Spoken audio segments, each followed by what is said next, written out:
Virginia Tech versus South Carolina. Week 1 of the college football season rolls on as a pair of power conference teams in Hotlanta, as the Virginia Tech Hokies travel to take on the number 13 South Carolina Gamecocks Sunday afternoon in the AFLAC kickoff game, and Virginia Tech posted a 6-7 mark in 2024 and went 4-4 in conference play. The Hokies dropped the Duke's Mayo Bowl 24-10 to Minnesota to end their season. South Carolina finished the 2024 campaign with a 9-4 mark overall, including a 5-3 mark in conference play. The Gamecocks fell 21-17 to number 21 Illinois in the Citrus Bowl. In the all-time series between the teams, the Gamecocks own an 11-7-2 advantage and have won the last 2 meetings, including a 28-21 home win in the most recent matchup, September 21, 1991. Virginia Tech turned in a second, straight 6-6 regular season mark in 2024 under coach Brent Pry. The difference in results from 2023 to 2024 was that the Hokies won the Military Bowl in 2023, while losing the Duke's Mayo Bowl last season. For a program with just one winning season in the last 5 years, this could be an important season for Pry to maintain his job. Virginia Tech has new coordinators on both sides of the ball this season, as former Tulsa coach Philip Montgomery takes over the offensive coordinator role, while Sam Seifkes is the new defensive coordinator. The Hokies brought in 30 transfers in the offseason as they try to climb in the ACC standings. Last season, the Hokies were 108th in the nation in passing offense as they averaged 189.4 yards per game through the air. Virginia Tech was 43rd in rushing offense as they picked up 178.4 yards per game on the ground on the year. The Hokies were 68th in the FBS in scoring offense by averaging 28.2 points per game and finished 39th in scoring defense as they allowed 22.8 points per contest. Kyron Drones was 136 of 224, passing for 1,562 yards with 10 touchdowns and 6 interceptions, while ranking second on the team with 336 rushing yards and 6 scores last season. Garrett Rangel, 17 of 33, 192 yards, 2 touchdowns, interception at Oklahoma State, and William Watson III, 34 of 58, 481 yards, TD, 2 INT, provide depth at the QB spot. Grad transfer Terrion Stewart, who ran 166 times for 898 yards and 6 touchdowns for Bowling Green last season, takes over the starting running back role and will be the focal point of the ground game. Marcellus Hawkins and Jeremiah Coney, who had 32 carries for 179 yards last season, remain in the mix and provide depth at the position. At receiver, Jalen Lane leads the team with 33 catches for 458 yards and 6 scores this season, while tight end Benji Gosnell is the leading returning receiver with 32 receptions for 341 yards and 2 touchdowns, offering a reliable target in the passing attack. Additional weapons include Aiden Green, 19 grabs, 268 yards, 2 TD, Donovan Green, 23 receptions, 380 yards, 3 TD for Wake Forest, and Tucker Holloway, 5 catches, 49 yards, all of whom should see opportunities in the passing game. On special teams, John Love is expected to handle kicking duties again after a perfect season on extra points, 42 for 42, and making 16 of 18 field goals, including a long of 60 yards last year, providing consistency in scoring from all phases of the game. This combination of rushing, passing, and reliable kicking gives the team a balanced offensive attack capable of sustaining drives and producing points. South Carolina turned in their best season of the Shane Beamer era in 2024, posting their most wins since the 2017 squad also went 9-4. The Gamecocks narrowly missed a spot in the college football playoff last season, leaving a sense of unfinished business and heightened expectations for this year. Returning their star quarterback gives South Carolina a clear foundation to build their offense around, but the critical question is whether the supporting cast has developed enough to allow Sellers to reach his full potential. Offensive coordinator Mike Shula will be tasked with designing schemes that maximize the quarterback's strengths while creating opportunities for playmakers around him. This includes diversifying the passing attack, incorporating effective run-pass balance, and using creative personnel groupings to keep defenses off balance. Success in these areas could elevate the Gamecocks from a strong team to a legitimate playoff contender, while failure to provide adequate support could limit their ceiling despite having a star under center. With experience, talent, and strategic planning all in play, South Carolina enters the season with high hopes and clear goals to improve on last year's near miss. The South Carolina Gamecocks demonstrated a balanced and productive offensive attack last season, finishing 70th in the nation in passing offense by averaging 225.5 yards per contest while leaning heavily on the ground game, ranking 38th nationally with 181.8 rushing yards per game. Overall, the Gamecocks were 48th in the FBS in scoring offense, putting up an impressive 30.5 points per outing, a reflection of their ability to sustain drives and convert opportunities into points.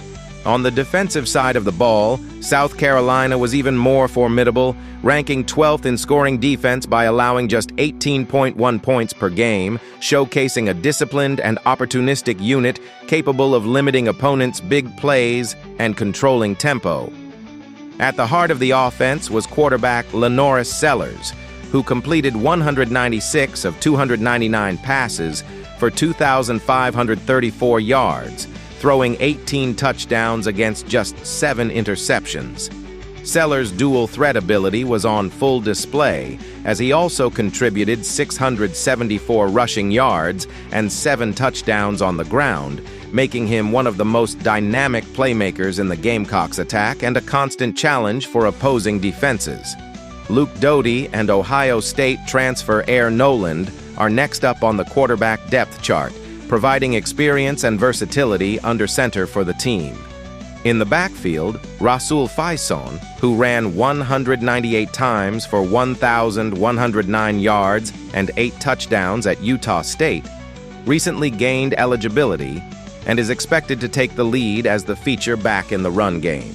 Behind him, Oscar Attaway III, 77 carries, 295 yards, 3 touchdowns, and Isaiah Augustave, 85 carries, 384 yards, 4 touchdowns at Colorado, provide solid depth and change of pace options to keep defenses off balance. Mazeo Bennett Jr. leads the receiving corps with 30 catches for 337 yards and 3 touchdowns, giving the passing game a reliable weapon. Nike Harbor, 26 receptions, 376 yards, 3 touchdowns. Jared Brown, 15 catches, 244 yards, 1 touchdown. Vandrevius Jacobs, 12 receptions, 181 yards. And tight end Michael Smith, 10 grabs, 106 yards, 1 touchdown, round out a multifaceted receiving group capable of stretching the field and producing explosive plays. The kicking duties remain undecided, with freshmen Mason Love and Max Kelly battling for the spot, adding a competitive edge to special teams. Overall, the team boasts depth across key offensive positions, which should allow for a balanced attack capable of mixing power runs with intermediate and deep passing options to stress opposing defenses. Virginia Tech finished the 2024 season having seen the overpost an 8-5 mark overall, showing a tendency for higher scoring affairs, particularly in their wins. The Hokies went over the number in 5 of their 6 road games last season, demonstrating that their offensive schemes tended to push totals when playing away from Blacksburg. However, they did fall under the total in their lone neutral site contest, which came in the Duke's Mayo Bowl, suggesting some consistency in tighter games against quality opponents. South Carolina finished the 2024 campaign having seen the overpost a 7-6 mark in their 13 games last season, slightly above the break-even point, and reflecting a team capable of both explosive and controlled outputs. The Gamecocks stayed under the total in 3 of their 5 road games and in their lone neutral site contest last season, highlighting a tendency to produce more measured offensive performances outside of Columbia. Both teams were above average on the defensive side of the ball last season, with Virginia Tech limiting explosive plays and South Carolina consistently forcing punts and turnovers. That combination of solid defensive play and neutral site tendencies makes it likely that this matchup will stay under the total, as both offenses could be slowed by strong defensive execution, game planning, and situational adjustments. Virginia Tech was an extremely proactive program in the offseason when it came to the transfer portal, bringing in a staggering 30 transfers who collectively have made 287 starts at their previous stops. The influx of experienced players was necessary, as 31 athletes left the program during the offseason, creating holes across multiple positions. Despite the roster turnover, the Hokies will look to mesh this new talent and find cohesion early in the season. On the other side, South Carolina has a talented roster built around stars on both sides of the ball, with wide receiver Seth Sellers expected to take a step forward and continue making big plays for the Gamecocks, while linebacker Dylan Stewart anchors the defense with leadership and impact on every down. The combination of offensive firepower and defensive stability gives South Carolina the edge. Adding an intriguing storyline, this matchup pits Brent Beamer against the program his father coached for nearly 3 decades, giving the Gamecocks added motivation.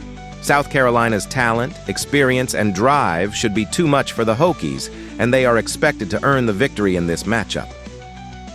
After analyzing both teams, my pick for this match is South Carolina Gamecocks minus 7.5. Drop your thoughts and predictions in the comments box.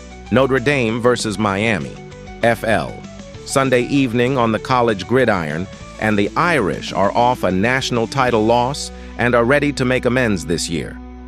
Miami had a solid 10-3 season last year and are poised to make a run at a playoff spot this year. Notre Dame enters 2025 ranked number 6 nationally and fresh off a national championship game appearance, but this year's squad has a new identity under center. With Riley Leonard off to the NFL, redshirt freshman C.J. Carr takes the reins, bringing poise, pedigree, and a high football IQ, but little live experience. Offensive coordinator Mike Denbrock will lean heavily on the ground game early, featuring Heisman candidate Jeremiah Love and change of pace back Jadarian Price. The Irish offensive line, a Joe Moore Award finalist last season, returns key pieces and should give Carr time to settle in. Expect a run-heavy script early, with play action layered in to stretch Miami's secondary. The receiving corps is deeper than last year, headlined by Virginia transfer Malachi Fields, who brings size and route polish to complement returning targets Jordan Faison and Jaden Greathouse. Notre Dame's offense ranked top 10 in yards per play and points per drive last season, and while Carr isn't expected to match Leonard's production immediately, the system is built to support him. Tight end Holden Stays adds a reliable red zone option, and kicker Noah Burnett, UNC transfer, gives the Irish a leg they can trust in close games. The key will be Carr's decision-making under pressure, especially against a Miami defense that's fast and opportunistic. Defensively, Notre Dame returns 7 starters and brings back 63.9% of its production from a unit that ranked second nationally in defensive EPA per play. Linebackers Drake Bowen and Jaden Ausberry anchor the middle, while safeties Adon Schuler and Jalen Sneed provide range and physicality. The Irish front 7 is built to stop the run and pressure the quarterback without overcommitting, which will be critical against Miami's vertical passing game. Cornerbacks Leonard Moore and Christian Gray form one of the nation's best duos, and they'll be tested early by Miami's speed. If the Irish can control the line of scrimmage and force Miami into 3rd and long, they'll dictate tempo defensively. Miami opens the season ranked number 1, 10, and riding high after its best statistical campaign since 2017. The Hurricanes return just 8 starters, but they've reloaded with blue-chip talent and high-impact transfers. The biggest addition is quarterback Carson Beck, who arrives from Georgia after throwing for 3,900 yards and 24 touchdowns in 2023.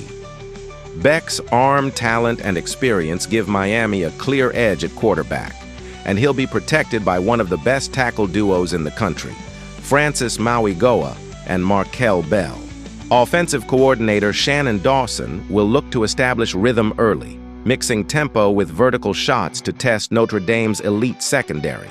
The backfield is led by Mark Fletcher Jr., a powerful runner who averaged 5.6 yards per carry last season and also provides value as a pass catcher out of the backfield, making him a dual-threat weapon for the offense. Miami's receiving corps has been rebuilt but is loaded with talent, featuring Liberty transfer C.J. Daniels, Alabama transfer Isaiah Horton, and freshman speedster Zechariah Poyser, all of whom can stretch the field vertically and create matchup problems for defenders. Tight end Jaleel Skinner adds a dynamic seam presence, capable of exploiting zone coverages and creating mismatches against linebackers. Quarterback Beck's ability to make quick decisions and distribute the football efficiently will be critical against Notre Dame's aggressive pressure packages. While personnel has changed, the Hurricanes' offensive scheme remains aggressive and explosive, having averaged over 40 points per game last season, and the combination of a strong ground game, versatile receivers, and a savvy quarterback should allow Miami to consistently generate big plays and sustain drives. Defensively, Miami made a significant upgrade by hiring Corey Heatherman from Minnesota, where his unit ranked among the top 10 nationally in both scoring and pass defense.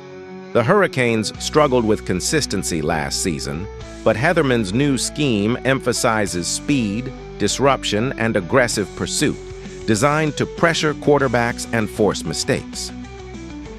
Linebacker Raul Aguirre steps into a key leadership role, anchoring the middle of the defense and directing assignments, while edge rusher Ruben Bain Jr. is poised for a breakout season, bringing athleticism and pass-rushing skill that could challenge Notre Dame's offensive line. The secondary is young but talented, with Xavier Lucas and O.J. Frederic expected to start at corner, giving Miami the tools to defend against both short and intermediate passing threats. Miami must contain Notre Dame's rush, win early down battles, and pressure freshman quarterback C.J. Carr to stay competitive. If the Canes can execute Heatherman's scheme effectively and generate chaos in key moments, they have the ability to swing momentum quickly and keep the contest within reach, even against a disciplined and experienced Irish team. The under 50 is a strong lean in a matchup that is shaping up as a defensive grinder rather than a high-scoring shootout. Notre Dame returns 7 starters from a unit that ranked top 5 nationally in both scoring defense and EPA per play, and they will be tasked with containing Carson Beck, who is coming off UCL surgery and has shown vulnerability under consistent pressure. Miami's rebuilt receiving corps and new offensive coordinator suggest there may be early season growing pains, particularly against a disciplined secondary led by Leonard Moore and Adon Schuler, which excels at limiting explosive plays. Expect the Irish to rely heavily on their run game to chew the clock, manage field position, and protect freshman quarterback C.J. Carr with a conservative offensive script that minimizes mistakes. With both teams likely to emphasize ball control, sustain drives, and limit possessions, the game's pace should remain deliberate. Turnovers will be at a premium, and red zone efficiency will determine scoring opportunities. All indications point to a final score comfortably under 50, making the under a compelling play in this primetime matchup. Miami, meanwhile, is likely to mirror that approach with a game plan designed around ball control and methodical drives. Their offensive line is solid, but Carson Beck's timing and chemistry with new weapons are still developing, which could make quick strike plays difficult to execute against a disciplined Notre Dame defense. The Irish front seven is engineered to disrupt backfields and create pressure without resorting to frequent blitzes, forcing quarterbacks into hurried decisions and limiting explosive plays.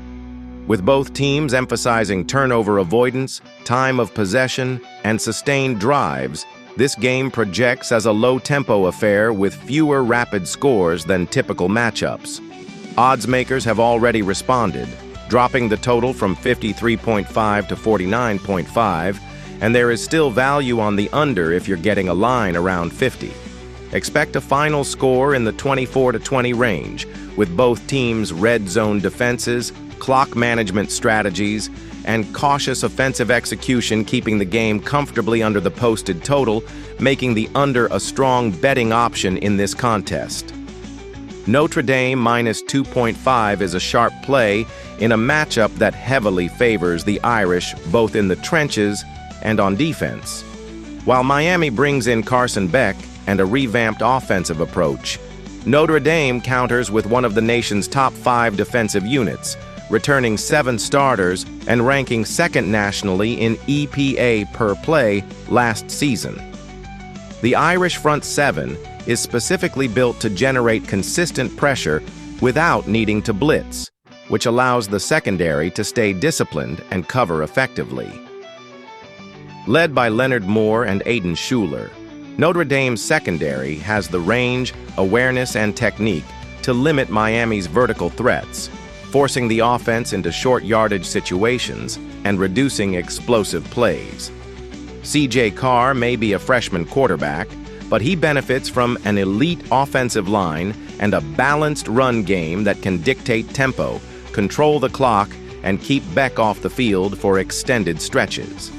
With the Irish able to dominate both sides of the line of scrimmage, manage possession, and force turnovers in critical spots, this matchup sets up perfectly for Notre Dame to not only win, but cover the spread comfortably, making the minus 2.5 line a smart, high-confidence play in this prime-time road test.